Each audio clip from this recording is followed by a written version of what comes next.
2027 की जंग शुरू हो चुकी है और उसके साथ ही नेताओं के पाला बदलने की जो एक कह सकते हैं प्रक्रिया होती है वो भी शुरू हो गई है। नेता जो है वो अब दल बदलना शुरू कर चुके हैं।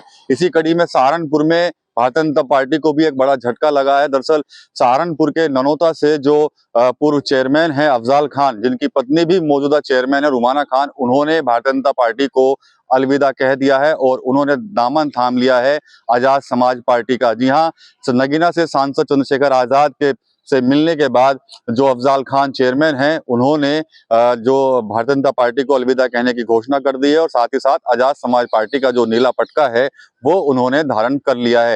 अफजाल खान 2024 के लोकसभा चुनाव के दौरान ही भारतीय जनता पार्टी के अंदर जो है वो शामिल हुए थे। इससे पहले वो समाजवादी पार्टी, कांग्रेस और बहुजन समाज पार्टी के अंदर भी रह चुके हैं। अफजाल खान ने भारतीय जनता पार्टी को छोड़ने की जो वजह बताई है वो भी काफी चौंकाने वाली है। उनका कहना है कि जब वो भाजपा में शामिल हुए थे तो उनको उम्मीद थी कि पार्टी के अंदर उनको मान सम्मान जो है वो मिलेगा, लेकिन 1 साल से ज्यादा का समय हो चुका है।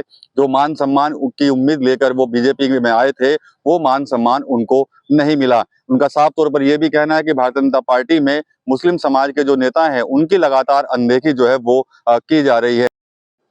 आजाद समाज पार्टी ज्वाइन करने के पीछे अफजाल खान ने बताया है कि जो नगीना से सांसद हैं और आजाद समाज पार्टी के राष्ट्रीय अध्यक्ष है चंद्रशेखर आजाद, वो लगातार मुस्लिम समाज से जुड़े हुए हर मुद्दे और उनके हक की बात करते हैं और उनकी लड़ाई को लड़ते हैं। इन्हीं चीजों से प्रभावित होकर उनके साथ कई और मुस्लिम समाज के जो लोग हैं उन्होंने जो है वो आजाद समाज पार्टी जो है वो ज्वाइन कर ली है। अब बताते ये भी हैं कि जो अफजाल खान है वो कहीं ना कहीं गंगो विधानसभा से चुनाव लड़ना चाहते हैं, क्योंकि जो क्षेत्र है ननौता से लेकर गंगो की जो बेल्ट है वहां पर इनका और इनके परिवार का काफी प्रभाव जो है वो देखने को मिलता रहा है। शुरू से ही कई बार चेयरमैन रह चुकी है। फिलहाल इनकी जो पत्नी है वो भी मौजूदा चेयरमैन जो है वो हैं। 24 के चुनाव में एक बड़ी जीत को हासिल करने के लिए बीजेपी ने ही इनको अपने यहाँ ज्वाइन कराया था, लेकिन साफ तौर पर कहीं ना कहीं आरोप बीजेपी के ऊपर ही इन्होंने लगा दिए हैं कि भाई जो मान सम्मान मिलना चाहिए था वो मान सम्मान हमें नहीं मिल पाया है, जिसकी वजह से वो पार्टी छोड़कर आजाद समाज पार्टी ज्वाइन जो है वो कर रहे हैं।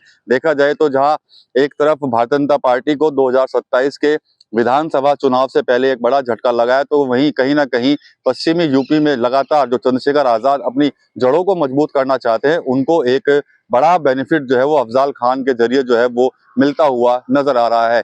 आने वाले समय में अफजाल खान चुनाव लड़ते हैं गंगो विधानसभा से या नहीं, उनको टिकट मिलता है या नहीं, क्योंकि गंगो विधानसभा से पहले ही पूर्व में कई दावेदार जो है वो सामने अब तक अपनी दावेदारी जो है वो पेश कर चुके हैं। लेकिन सियासी तापमान जो है वो जिले का बढ़ने लगा है। चुनाव अभी साल भर का समय है चुनाव में, लेकिन उससे पहले जो नेताओं का जो पाला बदलने की जो प्रक्रिया है वो शुरू हो चुकी है, जिसकी शुरुआत कहीं ना कहीं सहारनपुर के अंदर देखने को मिली और यहाँ पर आजाद समाज पार्टी ने भारतीय जनता पार्टी को ही एक बड़ा झटका दे दिया है। टीवी 9 यूपी के लिए सहारनपुर से विकास कपिल।